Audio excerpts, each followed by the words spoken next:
It's Saturday morning. It's 7 o'clock. I must be talking to my good friend Dewey Freeman. Dewey, good morning, sir.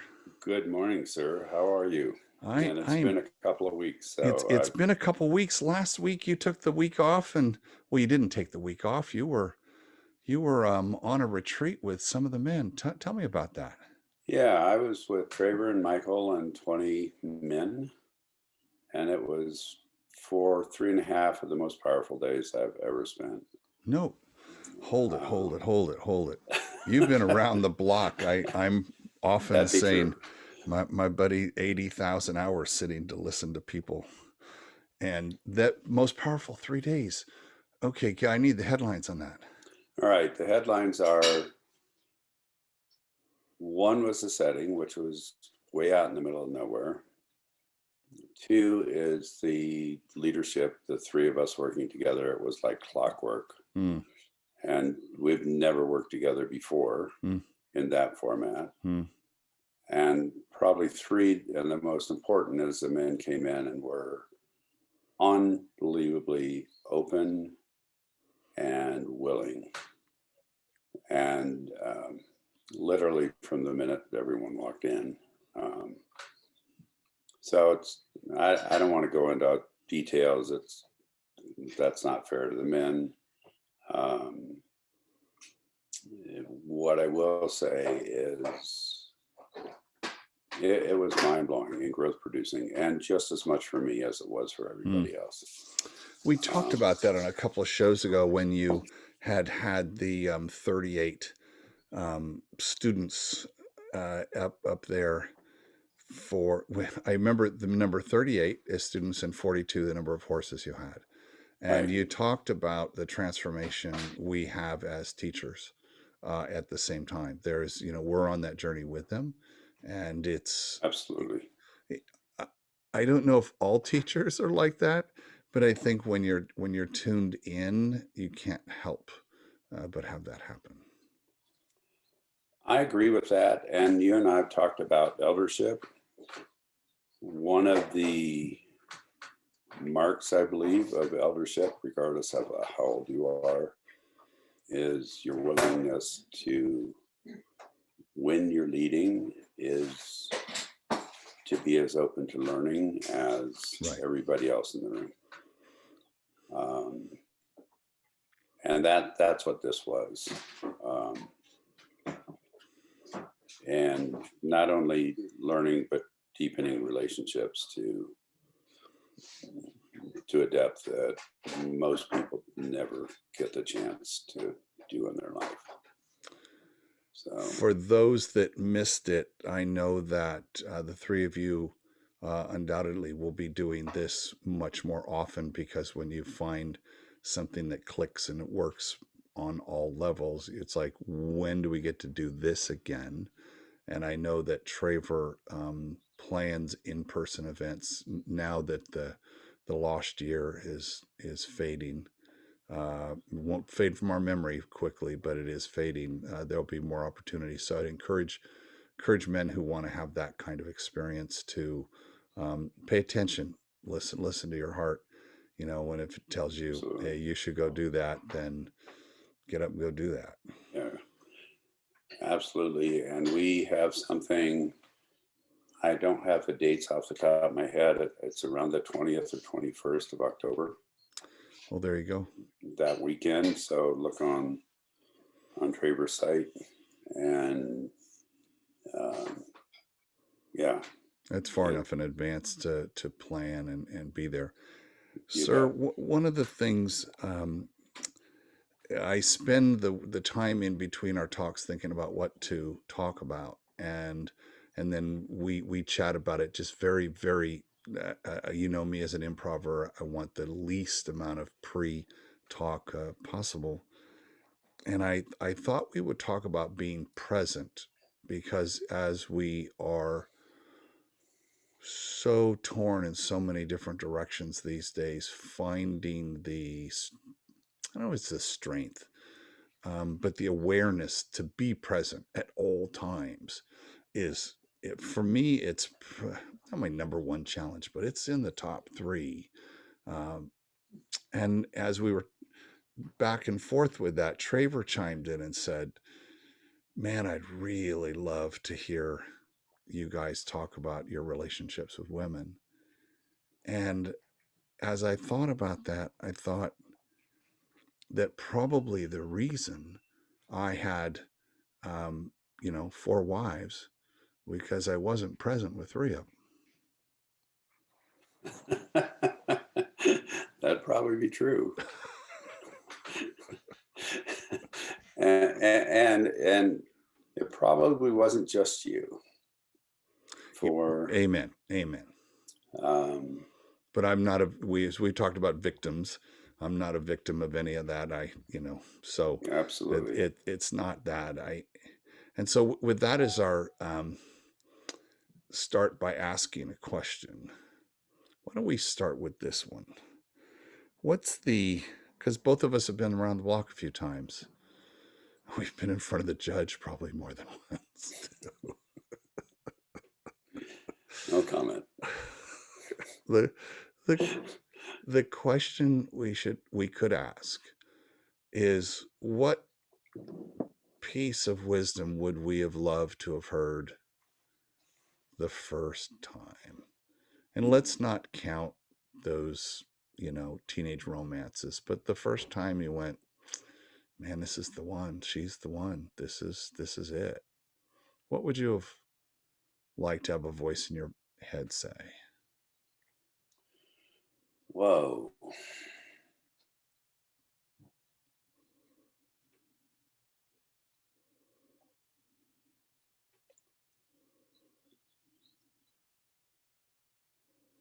Probably two things. One is, if that voice was speaking to me, is that you're enough. You don't have to pretend. And then along that line of that, not pretending means that you live with depth of integrity, that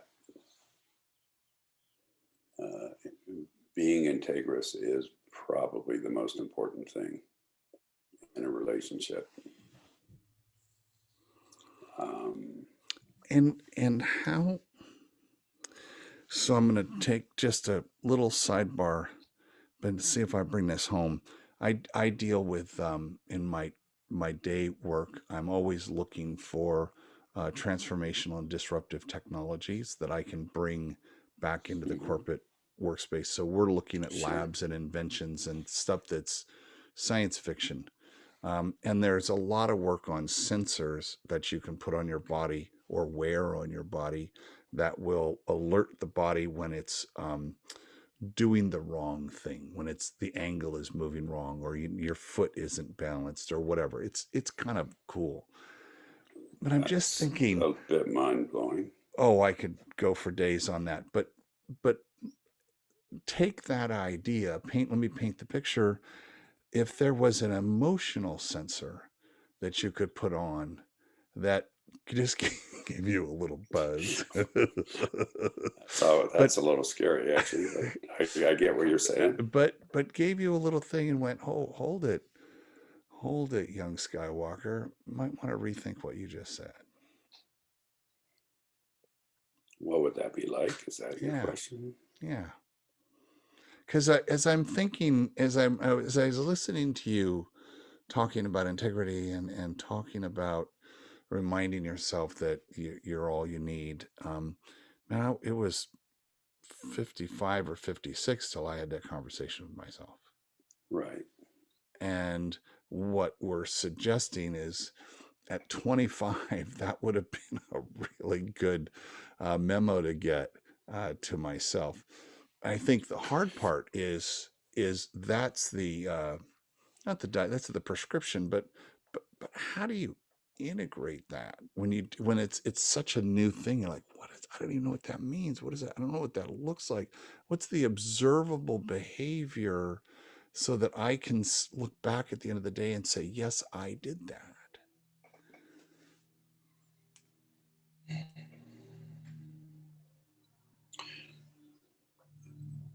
The measure, let me mess with that a little bit. The measure of that at the end of the day, I believe, is what happens in your gut. Mm. And what happens if at the end of the day, you can go, yeah, my gut is totally settled. I walk through this day with integrity. If at the end of the day, your gut isn't settled, then you probably missed something. One of the issues in relationships with anybody, and I think more importantly, in relationships with women, and I'll say why I'm saying more importantly in a minute, is that if I am not in integrity when I speak with you, no matter what I'm saying, then whomever it is that you think you're connecting to is not real. So if I make up shit, let's say I'm upset and we get online with each other and I go, hey, Mark, I'm fine. I just looked at your face. Your face was not fine just then. Exactly. But anything that I'm pretending to be present, if I'm not in integrity, anything that you connect to or any way that you connect to me won't be fully real.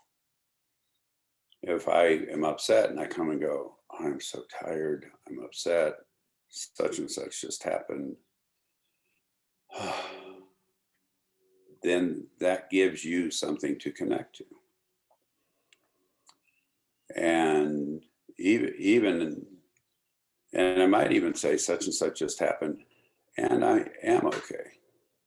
I mean, we can be okay even if tough things happen.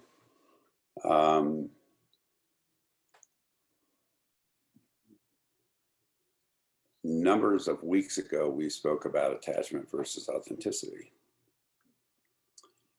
The level of, for me, authenticity means basically is integrity in relationship.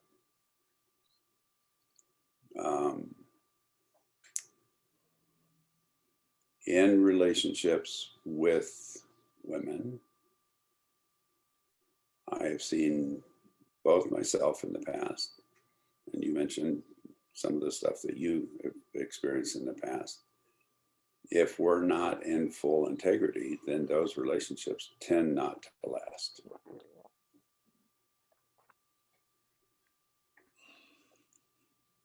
If we're not in full integrity, those women that we're with will most likely eventually say, I don't know who you are. Right. Yeah. There you go. That's the nub, isn't it? Yeah. And they might even say, and you don't know who you are. Exactly. And it doesn't mean that men are the only ones that struggle with that. No, but we're two men talking about it, so. You bet. And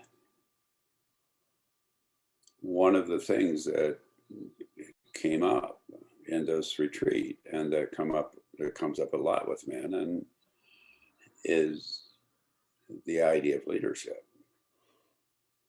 A way to lead in a very, very kind way is to be in full integrity.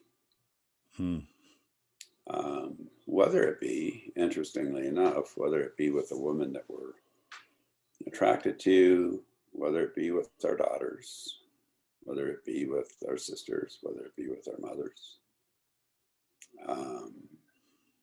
Or increasingly, female coworkers who we report to, which is another new dynamic. Those that report to us and those that are our peers. There's a way new dynamic in the workplace. Mm-hmm. And if I walk into any relationship, and I do believe it it shows up more with women because of what we've been taught as men about how to be in relationship with women. If I walk into a relationship with a woman, and particularly with my partner or wife or whomever that may be, that if I walk in without being in my own integrity, then I'm not really in that relationship. And maybe, I mean, I may be there physically, but I'm not really in that relationship.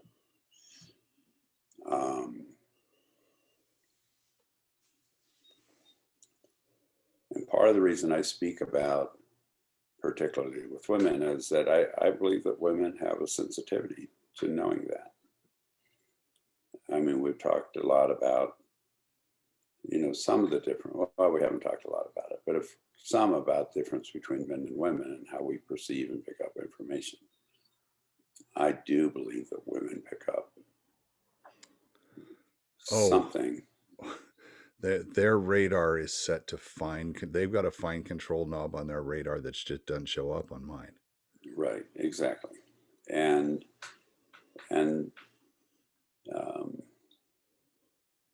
if somebody that we're involved with doesn't pick it up, it's going to show up later. It'll show up with another incongruent statement, or it'll show up with, a text on your phone, or it'll show up someplace. But the level of integrity, that if we allow ourselves to walk through the world with that creates presence, it creates depth of relationship, it creates attachment, and it might even many times create conflict. Something that's been, as you've been talking about that, integrity is about being honest, and I think it creates, you have to, we've talked about vulnerability, or we've talked about it at length. Mm-hmm. And you have to be vulnerable to get to that space of truth. And something we learned just in the last recent years, that vulnerability is contagious. Talk more about that. That's It was 3 years ago, the week of our major retreat that we do, a major event that we do called Road to the Red Circle. People who want to give a TED talk or want to learn the higher order bits of public speaking. And that there's 3 of us that do it, Kimberly and Alan and myself. And was it the night before, or the day, 2 days before? Within 72 hours of us opening, one of our cats passed away in our arms. And it was as bad as you could imagine it would be, and emotionally. And we knew we had to show up for these people, right? And they're flying in from all over the world, and it was really important we showed up for them. Alan's mother had passed away earlier in the week, and so it was just a tough week. And we get up in the kind of the welcoming, and had said something about, if we felt a little off, it was because of this, but that being there was important, and we would have time to process that in time. But we knew how to kind of put that in a box, and it was an emotional 20 minutes. It wasn't any longer than that. We didn't go into it, but we got to levels of intimacy with the ideas that these people had.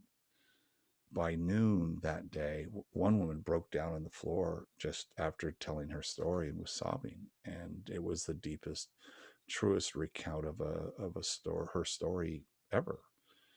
And after that night, we sit and talk about, I'm sure the 3 of you guys did, and what worked, what didn't work, what needs work. And we said, that's when I said, vulnerability is contagious, because we started You by being vulnerable, and they all said, oh, this is a safe space. We can exactly. be honest. We can be truthful. So all that packed aside, knowing that we have to create that atmosphere where we feel comfortable being honest. We don't have to have a facade, which is what we're talking about, right? Because you fall in love with the mask, not with the man. And when the she falls, Exactly. right? Exactly. Right? Exactly. Exactly. Right? Um, I'm thinking that, uh, the four stages. What is it? It's I know the first one is warrior, and then one is you're the spirit, then you're the statesman, and then the spirit. I forget the one in the middle. The four stages of man. Do you know? If you familiar with that? I am, and I can't. Warrior. Someone will I can't Google it and remember. we'll post it. But Right. but but we're talking to men who are in the warrior stage of life, right? Predominantly Mm-hmm. warrior in the next stage. It seems antithetical for them to take off their armor, to continue with the metaphor. Did I think I got there, coach? Sometimes it takes me a while to get to the question. I eventually do.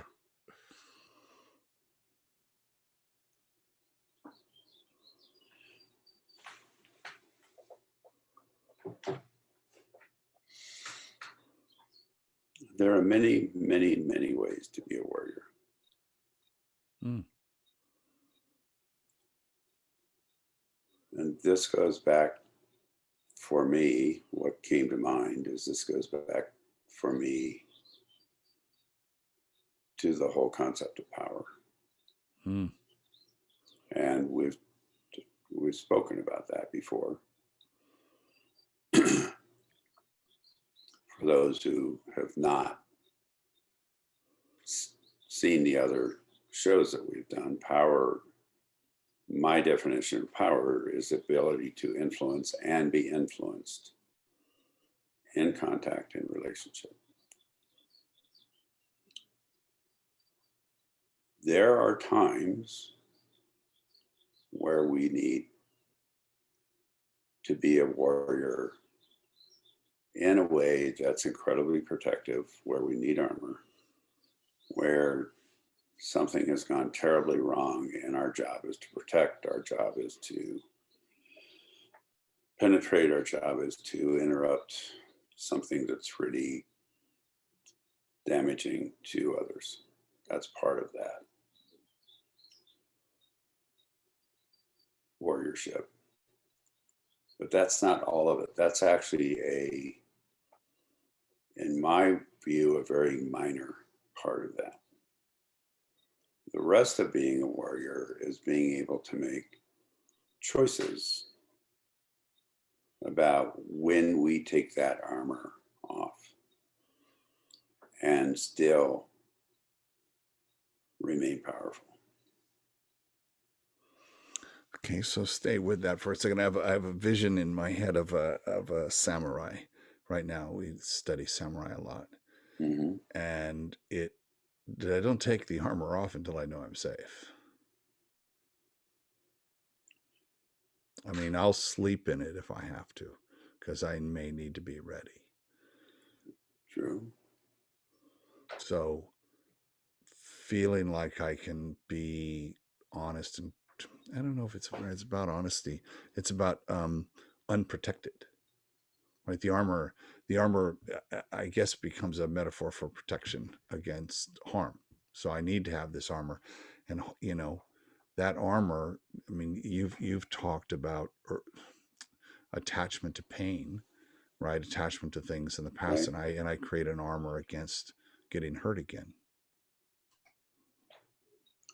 Did I carry the metaphor too far? No. When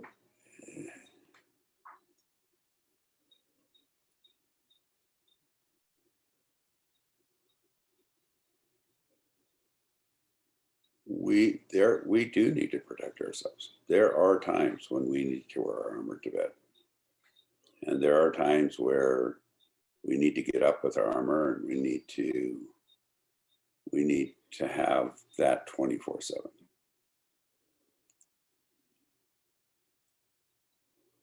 There are also times when we create the fiction that we need the armor. There's the nub of it. And this is where integrity comes in,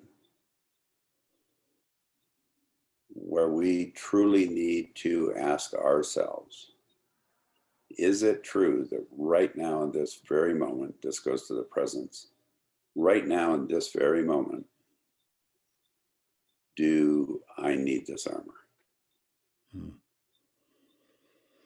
Kind of just want to sit and marinate on that for a second. Exactly. That is possibly why I've been thinking about being present, which is, it's so phenomenally difficult to do reliably, and just and I think about it all the time, and I'm confessing it is. I'm either I typically don't think in the past. I live a life of no regrets. What I did is what I did, and someone else will write about it. I do tend to think forward a little bit, but I don't have anxiety about it. And as soon as I do that, I'm now, because I've trained enough, I think I'm at 2,200 days in a row with Headspace. So I'm aware. What'll happen is, it just now it's kicks in. I'll go, oh, I don't judge, right? You observe with interest, and I say, huh, you're not being present, sir. Exactly. You're not being. Let's enjoy this moment right now and be present for this moment right now. And I find myself in my relationship where something good is happening, I'm getting some attention, or I'm getting some recognition, or I'm just getting a little bit of love. It's a glance, it's a stroke, it's a paying attention. It's however the slightest little thing that might be in our day-to-day passing one another. And being present allows you to completely let that wash over you. It's a little tiny thing, but you can just say, wow, I want to enjoy that right now, and not like in the past I would say, oh, I want more of that, I need more of that, give me more of that, instead of just saying, wow, that was great, I appreciate being able to have that. As soon as we say, as soon as we feel something and then say, I want more of that, that stops us from feeling what we're feeling right now. Exactly. Because now I'm future stating, and I'm not just enjoying, this feels great, I love this. Exactly. And boy, and I hope one of my hopes for this show is that guys don't wait until they're in their late 60s to figure this shit out. So there's two pieces. One, the presence thing is a really big deal.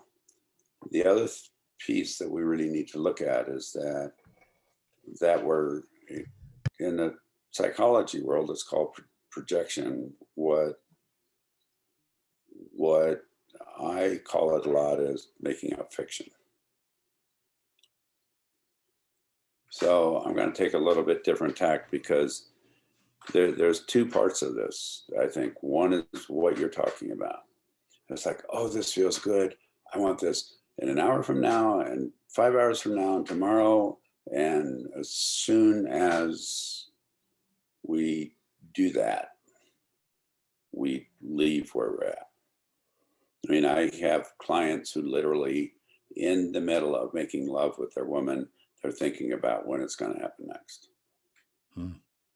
And the woman who is with this person goes, I can tell when you switch, you're gone. So that's one piece. And the other piece that we do, and I'm going to tell on myself here.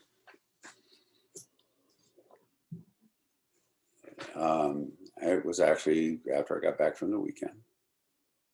Kimberly and I, we hadn't seen each other for a number of days. We decided to go out to dinner so that we didn't have to be around the house, so she didn't have to cook. We could just go out and hang and talk. It was sunny, it was hot. I was driving, and she put the visor down on her side.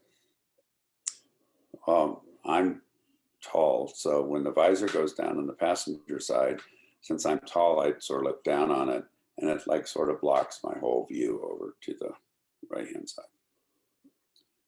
We were going through an intersection, and I went, "Would you put the visor up?" I don't know if it was quite that harsh, but it was similar to that. And we pulled into the parking lot, and Kimberly, in her wonderful way, said,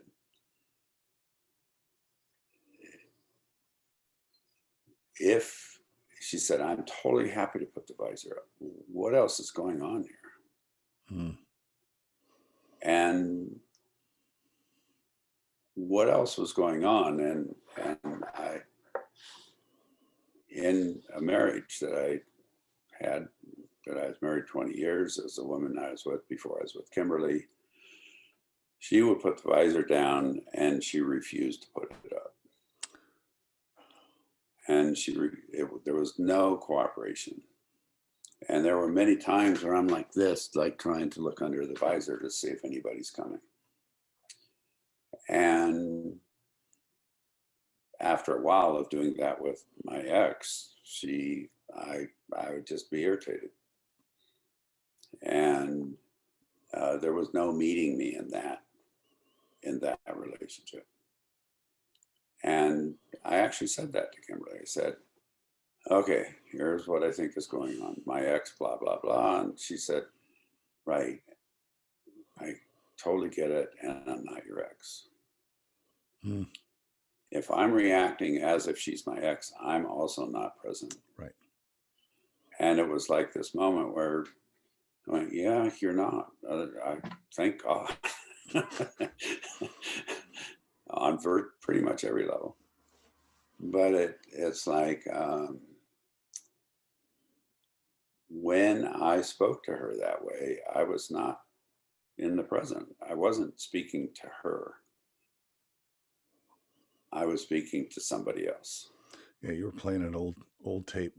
Yep. And it was, here's the interesting part. It was inside me because the whole thing happened so quick. Sure. I didn't have a chance to talk about it. I think about it. And so not only do we need to be, not only is presence about not looking to the future with everything, it's also not putting layers of history onto somebody that doesn't deserve it. Because then we don't get to have a full relationship with them. When we put that layer on, it wasn't that Kimberly was putting a mask on, it was I was putting a mask onto her. And it lasted all of less than 3 seconds, probably not even that long. And I'm going to guess the sitting in the car and grappling because there was tension and because it seemed like you were in the parking lot pretty quickly after that happened. Yeah, so we were only a block or so from the parking lot. Sure. So there's an afterglow to that interaction that you dealt with. And I'm going to guess in my past as a conflict avoider, I would just, okay, just move past it, Yet you're, we're now we don't do that anymore at our age. We're just like, and we're with women who don't let us get away with that shit. And they, as I've said many times, my theme song for my bride is Cat Stevens. I'm looking for a hard-headed woman, one who will make me do my best. Exactly. Right. Who calls you on that shit. And it's like, hey, what's going on? right? Thankfully, we both got lucky and they're both named Kimberly. So I guess the lesson from today is look for women named Kimberly and There you go, marry and them. you'll be all set. Well, the piece is, and this is going back to the integrity piece and the vulnerability piece. She had enough integrity to say, well, this Right. isn't cool. And I had enough integrity to go, yeah, I think Yeah, this you're right. is another piece that's going on. That Hmm. conversation in the car was maybe it was clearly less than 5 minutes. Yeah. It, had we not had that, that would have affected our dinner. Hmm. We had that, and it was like, oh, yeah, okay, got it. And actually, it did settle in for me. I will not be snappy about putting up the visor again. You And had, I want to interrupt for just a second because I want to call back to an earlier show. And this has stuck with me a lot. And it's the three words: trust takes time. And that what you experienced was a little crisis bonding through a little tension, and you both went through that, and as a result of going through that, you got one brick closer on that beautiful right, thing that you're building together. Did I get all that right? I mean, it's totally that's so the guys that are listening, that's what it looks like. It's not the big stuff. It is the big stuff, but it's the little single building blocks that last less than 5 minutes if you take advantage of stopping your shit for a second and being vulnerable and listening and and taking that because so I'm curious. Here we go. here we go. Who mentioned it first once you turned off the ignition? She did. Right. So what what happens is, were you defensive? I'm going to guess not. You were reflective. I was not defensive, and part of that came because of how she presented it. Part of it came because um, I have the commitment to work things through. Right. So It, so if had she attacked you, right, taken that an accusatory, she had been a dick about it, let's say, then you would have reacted different and it would have had a completely different outcome. very So likely. my question, and I think what happens, at least my experience, I got attacked all the fucking time, right? And you react Right, getting attacked, right? You and to right. us the smallest little thing. It's a visor in the overall scheme of things. It's small, but it spoke a lot. Mhm. And if that little thing sets you off and you're attacked, then you're going to be defensive. You can quickly get your goddamn armor on, and then you're going to do Exactly. battle over this little fucking thing of the visor. Instead, it turned into something where you actually healed a pain you didn't know you had, or at Hmm. least addressed it, which now you give it a little air and sunlight in it, get a little bit more scar tissue on that thing. Right. Uh, and so here, now here's the question. If that had been an attacking response, but you had not been defensive, you noticed it and you actually came back with a heartfelt, present, boy, I see that really affected you. You didn't uh, have your shield, you weren't that Right. way, I didn't bring up my armor. You right? bet. And you said, yeah, you're right. God, I was a dick. That was a dick move. I didn't need to say that. I could have been nicer or go anything. Is it your experience that sh- when someone's attacking, they're looking for a fight? We've heard that, right? Looking for a fight, and you choose to not be a pussy, right? But to actually be in integrity and own up to that Mhm. thing. Is that contagious? There's the question, doctor. I finally got it. That's There you go. absolutely contagious. And it goes back all the way to, we've talked about softness with structure. It goes back to meeting somebody and blending and flow. as soon as we do that, both we can lead that way too. It's actually meeting that that's coming with us and blending with it and Hmm. just moving with it. Oh, your Aikido is showing, sir. My Aikido is showing, sir. And um,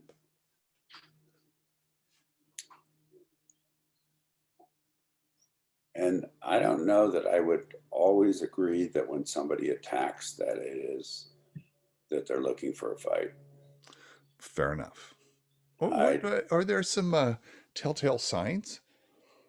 of the looking for a fight. Yeah, because if they're looking for a fight, it's kind of like we live in this partisan world right now. I just had someone on my TEDx show where we talked about civil discourse and all of that, and people are just looking for a fight. Like they're just they've got a hard stance around some particular subject, and it doesn't matter how you respond. They're immovable. So if someone is looking for a fight, they're not going to. Well, I mean, that's a generalization. If someone is looking for a fight, can your leadership, through the way you react, change them? And I think you said the word blend. Can actually do that? And how long do you stay on that track to if you find out that they're an immovable object right now? I I give it 3 tries. Okay. It's Okay. like it's like, oh yeah, I get what you're saying. Then if the person comes back, well, and this, yeah, I understand that. Well, oh, but this and this, and on that third one, I go, something else is happening, Hmm.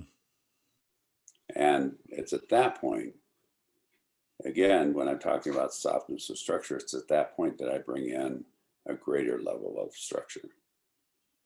That may be putting the armor on. Wow, that's a pattern interrupter,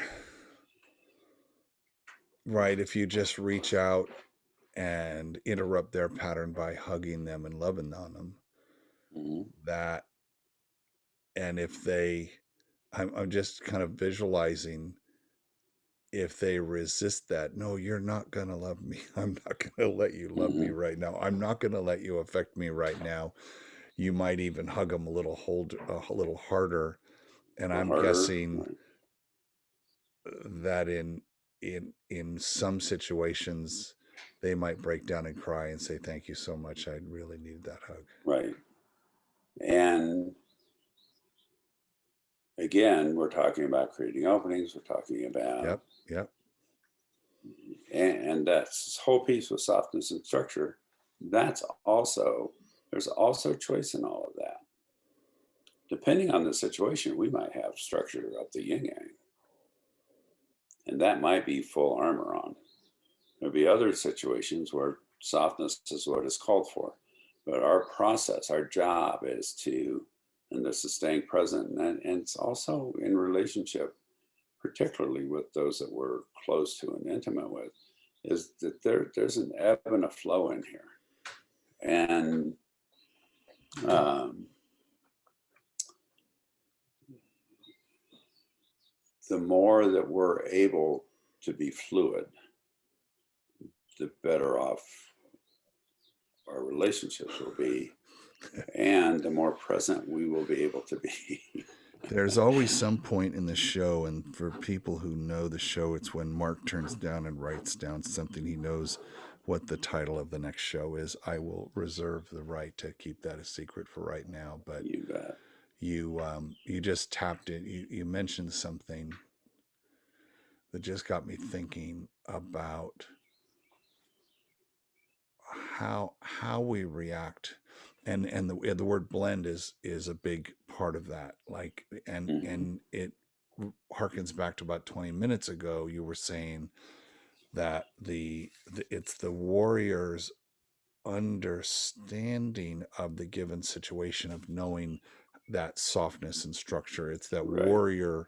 And I gotta think warriors don't start out as warriors. They're Padawans, and they do a lot of training, and they get hit a lot, and they got someone hitting them with the sword, if you will, and they learn how to do that, and they get hit a lot, right? And they Mhm. and they learn how to block and when to block. I mean, again, I'm taking this metaphor a long way back, No, no, and you're right on. I think it's that, as warriors, you're either training or you're at war.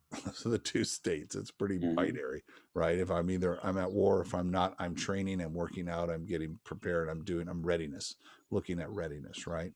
And I Right. think for relationships, and we've already dismissed the word war out of there.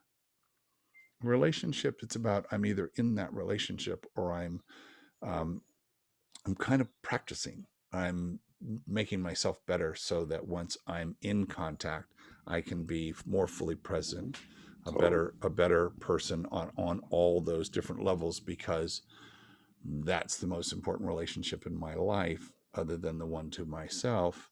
And Exactly. so it's worth the time and energy to be conscious enough to say, what can I do to um, be better prepared at that time when I have contact? Did I get all that right, doctor? Totally, you got all that right. And the piece of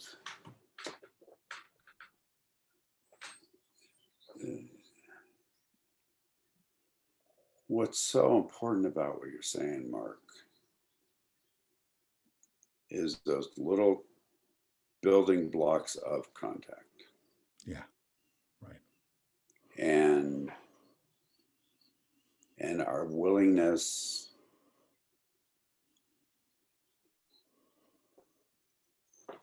to be open to contact even when there's conflict. Yeah, that's it. And you know what? That's the bookend for the show, is I think Perfect.